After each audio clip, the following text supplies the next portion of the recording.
Hey guys, welcome back to MythCast. I'm the Storyteller. And I'm the Keeper. And today we're doing something a little different. It happens. We're doing something a little different. I was out and about, living my life, and a person had come up to me and asked me something. Like a very political stance. And it got me thinking, and the Keeper was with me at the time. And it got us thinking, especially him more, because he had actually asked me a question. I don't really remember it right now. But in said question, he was asking about pretty much the same thing as what the person was talking about, which was the political, the political stuff. And you had brought up a very interesting topic about how you were to see the world in division for like the superhero worlds. Yeah. Like for example, how mutants get treated. Yeah. Mutants get treated as like, let's say back in back when racism was around.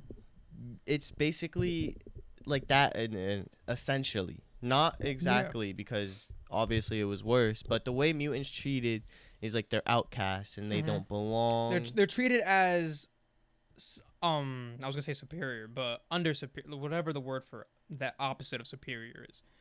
They're treated as like below. Yeah, like bottom of the barrel and treated as if like they're not human. Yeah. With the only thing that's different about them is a different gene in their body, which is just the mutant gene. Exactly. See, the X gene, right? It does mean you're a different kind of human. For mutants, they are not humans, but that doesn't mean they shouldn't be treated less. Yeah. Like, there's a lot of people out here who are seen to be different. Like, for example, Magneto. Magneto got both of this. He was, unfortunately part of the Holocaust. He is a fictional character, so is, but the Holocaust is a very, very bad thing that has happened in our world. And then he also happened to be a mutant, so he was just getting that double whammy. Yeah. And I'm not going to try to get too literal, but in our world, there is a lot of stuff similarly going on, not towards the Holocaust part, but discrimination. And we would like to talk about that. It's just, I don't see how our opinions upon that would make sense, except for the views of superheroes. We are a commentary podcast. We talk about superheroes, we talk about anime. So seeing it in that light really helped me understand the gravity of the situation, especially when that person it's not a person we know. It was just like we know them obviously, but they're not like friends. Like we're not really highly close with these people or this person. But it was just like a conversation that got brought up. And it really did get me thinking, because people like Spider-Man for the new movie that's coming out. Right? Spider-Man in the previous movie was not necessarily getting discriminated against because there was no mutants there. He's a white boy from New York. Yeah. He's not going to get that much discriminated against. But the fact that he was different, the difference really started to kick in. Honestly, for half the movie, people didn't care about the Mysterio thing. No. That was like the beginning half. But once he got cleared of that, they were just like, oh, he's a spider. Yeah. It's weird. And so I can see how like that case goes on. For the case of the mutants and stuff, there is some mutants who still support the higher people in that, and I honestly and they're divided. There is like the good mutants and the bad mutants, even though they both go for the same thing. They both want mutants to just be accepted, but one person goes about it the wrong way, and the other goes about it in a way of helping, but also still not that right of a way. Yeah. Like Charles, he saves the world with the X-Men and stuff, but there's also things that he does that isn't right to just the normal society. That's really he likes to exclude humans as well because of them excluding mutants. And then he goes and talks about being equal. And it just makes no sense that he does that, because how are you going to exclude humans and then kind of see them as less, but still help them and claim you want them to see you as a human as well? And then on that, right? It's such a weird division, because if you think about it, it's how do I I have a perfect thing to explain it. The difference is so little in the like the difference between humans and the mutants is just that one change, that one flip of the X gene talks so much. Yeah. Like for example, let's do Spider-Man again, right? Spider-Man, in his world, he is a hero. People love Spider-Man, but they try their hardest to make him a menace. J. Jonah Jameson. You know, he goes out of his way to like, oh, Spider-Man's not good. He is a bad person for no reason, right? But there's still a group of people, which is the majority of New York, who sees him as a hero. But let's say Spider-Man was a mutant. He changed nothing about his life. He literally every single story could have been the exact same, except for how he got his powers. Instead of he got bit by a spider, that same day his powers unlocked from the mutation. That one change, people would have hated him. Yeah. Just because he was different, but he's still different, and that's the part that always was like kind of confused me a little bit. The difference between a mutate and a mutant. Because Spider-Man, Deadpool, those are considered mutates because their DNA was mutated. But they're not considered mutants, even though they literally are a mutant, you know? But just that one little switch really takes the cake, you know? Like, makes things a little off. Because since they don't technically have the X gene, it doesn't make them a mutant, even though they're a mutant. Yeah, it doesn't make them different. Yeah. You know, it makes them superior. That's another thing, is like, why if I were to get my powers from something else does that make me better?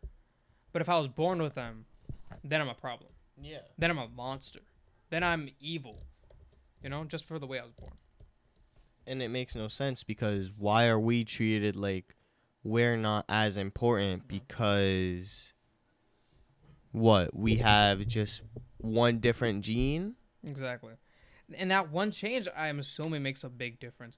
And I'm not going to defend the mutant haters in the Marvel and stuff. Yeah. But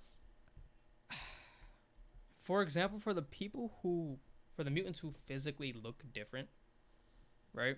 Like I can't give a good example right now. Blob. Let's take Blob. He is a giant blob. He physically, his mutation changes him in a different sense. So I can understand the fear side of it. You know? Like, I understand the difference in that take for people to be like, okay, he's not me. You know? Mystique also she's blue. Yeah. With red hair and scales. Yeah. It's weird. But like, and that's what our topic, I don't know if you've, noticed, but that's what our topic of today is about. It's about real life. Like, if you were to change some of our words, you can really understand. But we're just today specifically. Yeah. I'm explaining this 10 minutes in. But we're just here to we're here to take a commentary stance upon the difference in the mutant world. Or no, not the difference, but the sameness. Like, we see, oh, that's so crazy, that's so bad that the mutants are being treated that way. But we don't see how in the real world. In the real world, it's the same thing. It's the exact same thing. And if you were just to switch around what we see in the comics or in the media, then actually place it into what you see going on in the world, you'll know that it's truly not okay. Which is going to lead me into what I want to say next, is that the way that we end up supporting, like, say, someone likes Magneto more over Charles, and then they support Magneto and his adventures over Charles and the way that he is. But that also can end up making everyone aggressive with each other. You see how Charles and, Magneto is. Charles and Eric, the way they consistently fight over their morals and over just the equality of mutants. Yeah. And the thing is, they are fighting the same battle. Yeah. They're fighting the hatred of humankind. It's just the way they take it. And that goes again with how even real world actions affect these comic book characters. Yeah. Because Magneto hates humans so much with a passion, not only for what they did to him because he's a mutant, because of what they did to him even when they didn't think he was one. When he was just in the Holocaust. Like, they just thought he was like a Jewish person. They still treated him that bad. And once he got these powers, they just treated him worse. Yeah. And one was out of, oh, I'm better than you, and the other was out of just pure fear. And he took that fear to become the villain that we know today as Magneto. But yeah, I don't really know. I don't know how else to expand upon that. Well, seeing what some of these people do in the comics and stuff can really determine how people feel in the real world and can determine their actions. You see, say like we seen the Daredevil the season 2 finale and the riot in the mayor's and Kingpin's office. Yeah. They were all fighting for their city and for the freedom of their people because of the anti-vigilante task force, the way Fisk was running the city.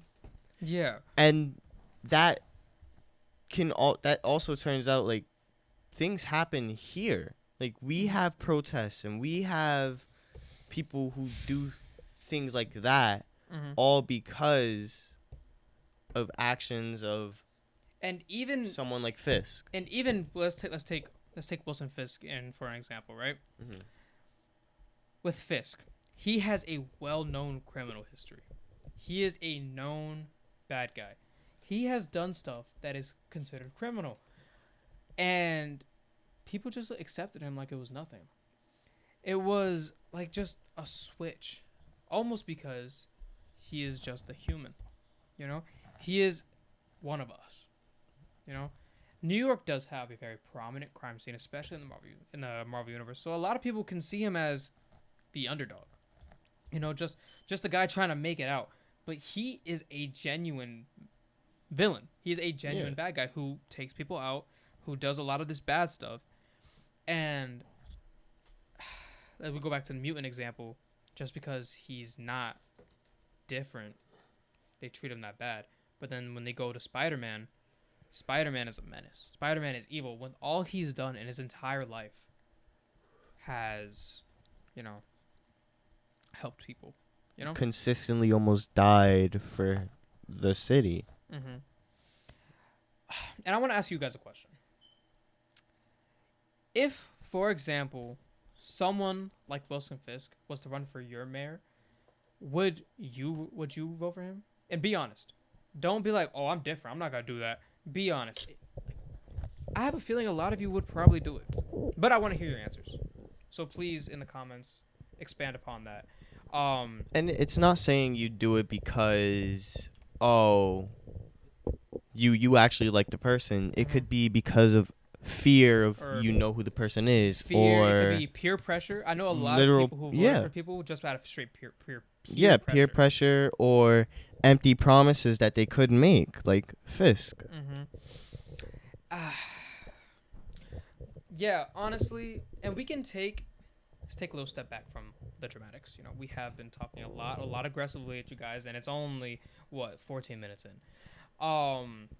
Let's take a step back, and we can view differences, because that is mainly what this topic of the episode is about. Difference. Yeah. The difference between the normal human and a mutant, which again, same thing. A normal human and a mutate. In a normal human or mutate, or a god, or an alien, or a quirkless boy and someone with a quirk. I would flip my camera around, but I'm not. Like, I have My Hero poster over there. I'm not gonna do that. Because if like we could really we can get into the deepness of My Hero, because it's not just the Deku and Bakugo thing of how Bakugo bullied Deku, how because of how he was quirkless, but he always had the jealousy of Deku is still better than me. Because people who have what they want can still be jealous of someone who doesn't have something that they want or something that they deserve, because you have it and it's just not doing nothing for you. And in that case, if we think of it like that, that can also go from less of hate. No, yeah, actually, you know what? That can go from hatred through difference, but out of jealousy. Exactly. And that's what it really was with Bakugo. And that could also go back to the mutant thing we're talking about. In reality, they could just be jealous. The majority, the mass population could be jealous of the fact that someone could be born with the abilities to become a true hero, when they think in their head, "Oh, I can't do that. I don't have no powers." But Deku, for example, he wasn't born with powers, but he still had that hero mindset. The day that All Might chose him was I forgot what was going on. There was a bad guy attacking this little. Not even the day. Deku always seen himself as a hero, because when this kid was getting bullied, Deku stepped in. No quirk, no nothing. He just wanted to protect him. Then when All Might decided to actually train him, Deku ran in there, fought the sludge villain without anything. Off rip. He ran in there. And that act of heroism is what sparked him for All Might to give him, or at least that starting point to give him the powers. But that doesn't mean, if we go by that, he didn't discriminate against people with powers. He really could have. He could have become this anti-quirk type of person out of pure jealousy. But just because he had this view, right? He had this vision of people that it was just an overall sense of good. He's seen the good in everyone. He's seen the good in everybody, and even people in the Marvel Universe who were to look at the mutants, who with that same view set, if you notice, those are the people who aren't jealous of them, and the people who aren't anti-mutant. And so that mindset, that little switch in your head, can do a lot. It really can. I bet Deku wouldn't have voted for Wilson. No, I know for a fact he wouldn't have. Deku would have fought. Even if he had nothing. Exactly, and that's what makes necessarily a hero in that sense. Because even at the end of the day, Deku was still a smart kid. He would have been able to. He didn't need to have a quirk to go and be a support hero. Yeah. He could have made gadgets. But he was lucky enough to get a quirk, which even then he still lost. Which, spoilers if you haven't finished the anime or read the manga. Deku lost his quirk. Yeah. But yeah, he still is fighting with a robotic suit. Yeah, and if you caught up to like season 5-ish, season 6 is the last season, right? Or 7? Season 8. Damn. So around like season 7 or 6 is when All Might got his armor suit, right? He got it last season. So 6. Last season is season 8. He got it the last season? He got it. So thing is, he's always had it. It was his car. Like his car carried the briefcase and stuff, and the car has the car is part of it. But so he has a transformer?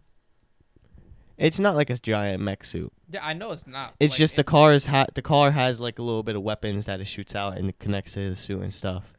So it's part of the suit, but it's not it's weird, but it's cool. Okay. But I guess, bro. All Might still had the hero mentality. Yeah. He said, and I quote, "I ain't never walk into a fight thinking I'ma lose." That man runs the fades. He ran the fade with destiny. He was gonna die. Guess who's still alive and kicking? All Might. Wow. Ran the fade with destiny. Ran the fade with destiny. Clap it up, guys. But yeah, and if we take, we could take All for One, right? And let's try to view him We could do that with a lot of characters today, actually. Let's try to view them in the Give me a sense second. of differences. No, you continue. I just wanna. We could view them in the sense of differences. He was born with the power to change the world, right? But he was messed up in the head, you know? And he used that power to take, and to incentivize the whole anti-quirkless kind of vibe. He didn't. What's the word? He didn't take his powers to use it for good. And even on his brother, he quite literally nurtured on his mother's energy and her quirk, and then left none for his brother. And which is why his brother came out smaller and weaker and more malnourished. And even though he just wanted power, he could have changed the world and made the world a better place, but he just wanted power. And he gave power to his brother. And giving his brother was reading comics about heroes, and he liked the good that people were doing, and he wanted to be good himself. Yeah. So All For One gave his brother powers, and then his brother ended up, he ended up running off, turning on All For One because he didn't like the things that he was doing, the killing, the stealing, all of it. Yeah. Well, we're going to take a quick break. We'll be right back after, these messages. And we're back. Sorry for that. We had a little thing, and obviously you guys saw that beautiful transmission by our sponsor. Yes. The Healthy Bar. But anyways, back to where we're going on. I wanted to introduce a new topic. Keeping the same thing, we're not going to do a complete 180. Yeah. Actually, can you open up this? Because I really. Oh yeah, I got you. Give me 1 second. Because I really need to visualize. There was a little. Actually, I take that back. There was a lot going on behind closed doors. And by closed doors, I mean our little ad break. Yes. This is not everything we're saying is true for the universe that we're talking about, but it does have a deeper meaning, and that does want to bring me to my next topic about fighting. Let's bring out the glasses, guys. Oh, he's taking the hat, guys. Oh wow. Bring out the glasses. I want to talk about the way we're always fighting for something that we like to care about. And not us specifically. I'm talking about the people in these universes. Who, what they fight, and what do they stand for. Yeah. And by fighting, maybe it is a literal fight. Maybe it is a figurative fight. In this case specifically, I do mean the fight to be who you are, and the fight that they are. We can take. You know what? What's your favorite superhero? Spider-Man. Okay. My favorite superhero, technically, would be Batman. But if we're being literal, it is Tim Drake, the third Robin. That is my all-time favorite superhero. And actually, before we get into this, in the comments, what is your favorite superhero? Please tell me, and we can critique. We can critique what that means for you and how that means as a person. And I'm going to actually do the same to the Keeper. I can already say what. No, I got it. Oh, okay. I got it. Oh, okay. Mr. Keeper. The Keepster. Buddy. My friend. How does Spider-Man feel in your heart? Explain to me. Talk to me. It's not on this side. It doesn't matter. It's general area. Explain to me what Spider-Man means to you. How does his reflection on fighting in our world change your perspective on how you like to see the world and how you would fight? Well, if you remember back in season 1, or maybe even an earlier episode of this season, we talked about like what our favorite heroes mean to us, and like what heroes and like true symbols mean to us. Yes, we did do an episode on that. One of my favorites. Yeah, mine too. And I said in that episode like what Spider-Man meant to me, so you can also go check that out if you want to hear it. But Spider-Man is a hero that has always done right and has always been a hero that's been in my heart and someone I've always wanted to be like, because the things he does is not something, what you call it, what I would say is not something that a normal hero would do. He, for example, he is a paragon of hope without being a complete symbol. He is not Superman. Spider-Man is not Superman. They may share similar values, similar ideals, but the difference is very light and day with Superman and Spider-Man, or even, Batman and Spider-Man. Everybody has their own take on what they're fighting for. What is their battle? But in reality, it's technically The same fight. all the same fight. It's the same fight. But everybody enters this fight for a different reason. Cyclops, he's doing it to protect himself from the hatred towards mutant kind while trying to make sure people know that mutants are not evil, right? Batman does it because his parents were killed. Spider-Man does He it. wants to make sure nothing like that can happen in Gotham ever again. Exactly. Spider-Man does it because he feels the guilt of letting his uncle die. Exactly. He feels that he was the fault. He was at fault for his uncle dying, and that he can't let anyone feel that pain ever again. He has to consistently be there. He has to consistently fight because he is guilt-ridden. That's why he does it. And of course, obviously, the number one motto of Spider-Man: with great power comes great responsibility. And I got it. What that means is it doesn't matter who you are. It doesn't matter what you are. It doesn't matter what you've done in your past. Anyone can wear the mask. Anyone. You can be your own hero. You can be a hero for people. Me, personally, that quote always sat with me because I want to help someone. I want to always be there for people.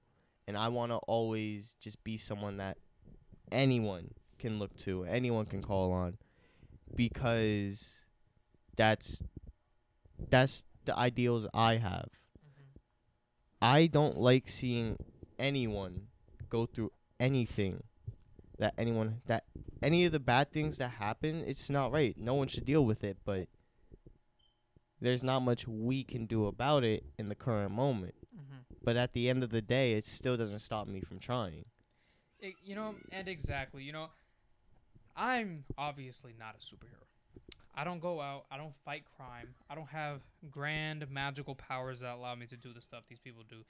And if we take that, there's a lot of stuff going on over there. Oh yeah. If we take that, we're gonna go on my end of this. One of my favorite heroes, obviously Batman, and obviously Robin. The reason why I connected to them the most, right, and the reason why I would see them as my ideal fight for the world, is because they are normal people. Batman is a normal dude, besides the fact that he has $35 billion in his bank account, But everything. What about them Tibetan monks? And that's what I'm about to say. Anybody, theoretically, can go to Tibet and learn. Not everybody can be bit by a magical spider, a radioactive spider. And anybody can learn. And that's actually the reason why I feel so close with Robin over Batman. And Because he didn't get Tibet training. Yeah, he didn't get Tibet training. And specifically Tim Drake Robin. Because I actually, have two loving parents. Technically, I have four because I have step parents. And I'm like Spider-Man. Yeah, he's like Spider-Man. I'm like that. So the reason why I've always gravitated towards Tim Drake Robin specifically is because unlike Jason and unlike Dick, he has parents. Tim had parents until recently, but he had parents for a long time, and yet being a literal normal person, being a normal kid, was still up in par training with Batman to become a hero. Not because he wanted to be a hero. Because he knew the city needed him. He knew Batman needed him. When Batman was going crazy because Jason passed away, because, you know, how it be. When Jason passed away, he went to Batman, figured out his identity, by the way, and figured out the identities of both previous Robins.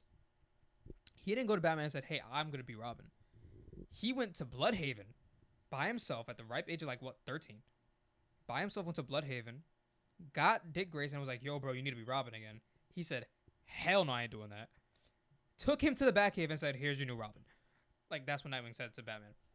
And even when Batman said no, he still went out, he fought. And that determination is even one of the reasons why we started the podcast, is because the level of determination you need to have to not be a part of this fight at all and put yourself in that place to almost die every single night is one of the reasons why. It's actually the reason why Tim Drake is my favorite Robin compared to Dick Grayson, Jason Todd. And continue, finish. Because Dick Grayson was adopted by Batman and became Robin out of revenge. Jason became Robin out of, it wasn't necessarily revenge, but out of, oh, I'm a superhero, I'm cool. Tim did it because of a duty to the city, and that's all I have to say. And Spider-Man, he became a hero because he was guilt-ridden, but that's not why he fights anymore. Mm-hmm. He fights because, yes, there's other heroes. Yes, they're around, but they're not around. No one is truly gonna be there besides Spider-Man. Mm-hmm. Spider-Man is always fighting for just the city and for the good of the people and just to see a smile on someone's face. Mm-hmm. He's always gonna be good. Yeah. And like anyone could wear the mask again, that's being brought up because you don't have to have powers like Robin or Batman. Exactly. You just need to act. Mm-hmm. Now, this isn't us saying go and do some crazy thing. Please don't. You will get hurt. But it doesn't take that much to act to help someone. Yeah. To just anything, because I like helping. Mm-hmm. I like to help people because it's just mm-hmm. I don't know. I want to be a hero one day type. You know, and with the only issue with becoming a hero like that is because when we think of heroes, we think going out and fighting bad guys, right? But honestly, you don't need superpowers to be a superhero, and you don't need martial art training. What you need to do is help people in your community without going out and risking your life. Yeah, that you can go as simple as if someone who's for example, some people in this world, they are not very happy with their lives and they don't want to be with us no more. Not like dating wise, I mean in this world. They don't want to be in this world no more. And you can do a simple act of just trying to help them. And I'm not saying take their burdens on you, because I've dealt with that. Yeah, you don't taking someone else's burdens on yourself is one of the hardest things you can ever do. You don't. Please, I promise you can help. You can help. Never take it on as your own responsibility. Trust me, it's not gonna go nowhere. But simply, easy as telling them to get a therapist, or something simple as that, can be a superhero in their life, because you could save their life in that case. Or easy as just listening. Or even just listening. But then if you listen too hard, you got to be careful. You might take on the burden in that case. But the simplest thing is they just want someone to sit there and listen for a few minutes. Yeah. And then you can give your opinion. Mm-hmm. You can tell them to get help. You can try to help yourself. Mm-hmm. You just got to make sure there's a boundary before you end up taking their... Yeah. And if you're struggling with that type of mental illness, I will try to, I don't know, I'm not that good at editing. I'll try to put the number on the screen. If not, if I can't get it on the screen, I'll put it in the description. If you're having mental health issues, you can call that number. The mental health line, yeah. Or the the suicide helpline. I'll see if there is two different ones. I'll try to either put them on the screen or I'll put them in the comment in the description. But yeah, honestly, today it's different. We got deep there, especially near the end. Yeah. And I think we have one more topic to talk about left. I'm not sure. I'll check. But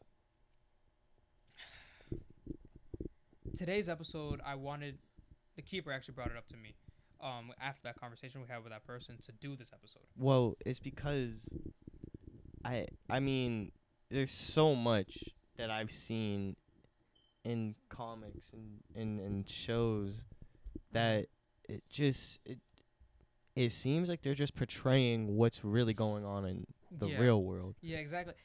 And it just made me think about how much change we can actually do if we came together, but also how hard it would be since we don't have literal heroes with powers or anything like that.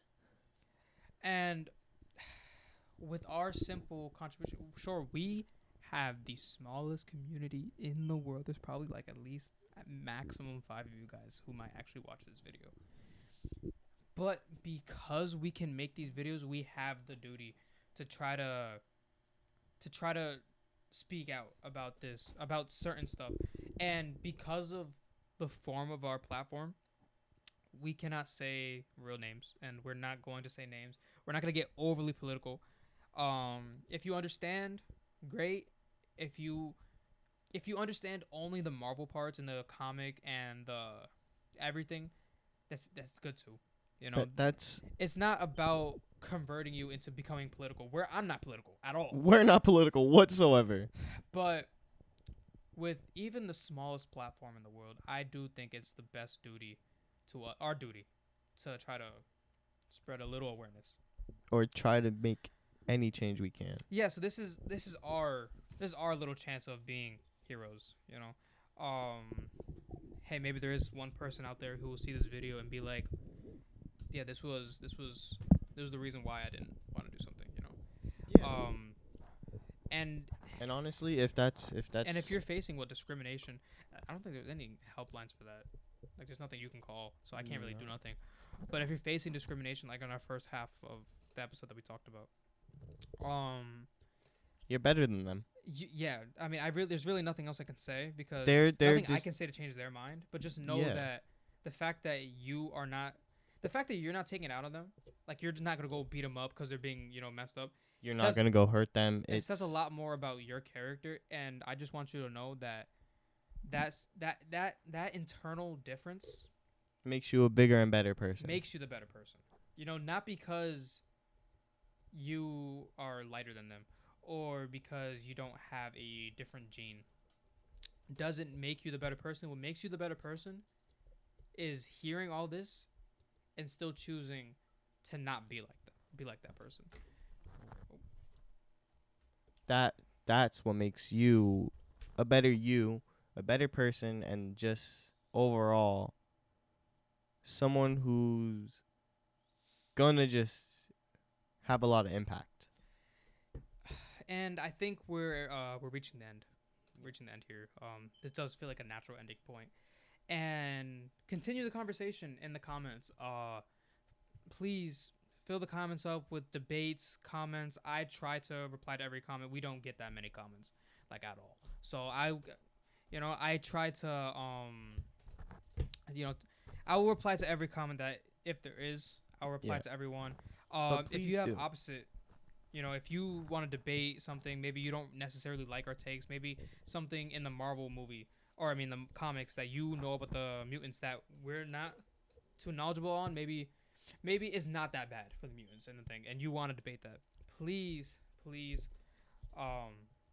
talk about it in the comments. And we'd love to bring it up. Yeah, subscribe. Next episode is going to be a little more lighthearted.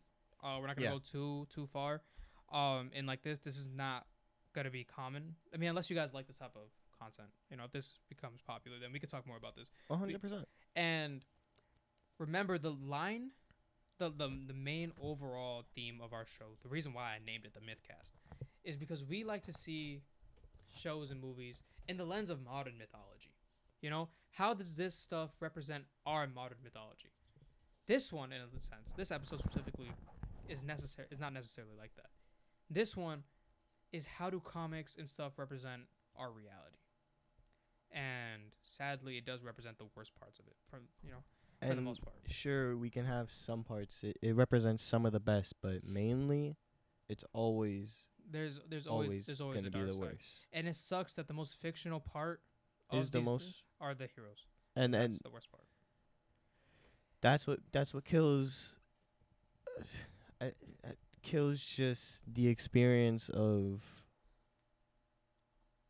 just seeing the bad in the comic book world, knowing that we have it in the real world, but knowing that we don't have the most fictional part to actually make a change. We have people to make a change, but Yeah, but like it sucks that when a person reads a comic, and actually I say it sucks, but it's also a good thing. Like when someone reads a comic, they can find peace in finding characters who are like them who rise up. But the fact that you need to read a fictional book to feel that is the part that I'm like, okay, that sucks. Because why do I, like not me personally, but like, or I could say, why would I read a comic about a character who was this, that, and the third, right? And they rose up to be better. But then everybody else I would see doing that same situation, they don't want to rise up, and they're actually getting more hurt. yeah, It sucks that you wouldn't have that type of representation, and it sucks that even like Marvel movies, when they try to do representation, it doesn't always land because it seems like they're just doing it just for the money. Like they don't do representation good unless they're genuinely just trying. They're just genuinely making a movie about that character, like Black Panther, the first one. The second one was good, not my cup of tea. But the first one I really liked because you could tell they weren't trying to be like a super woke movie. It was literally just a Shang-Chi as well. And same with Shang-Chi.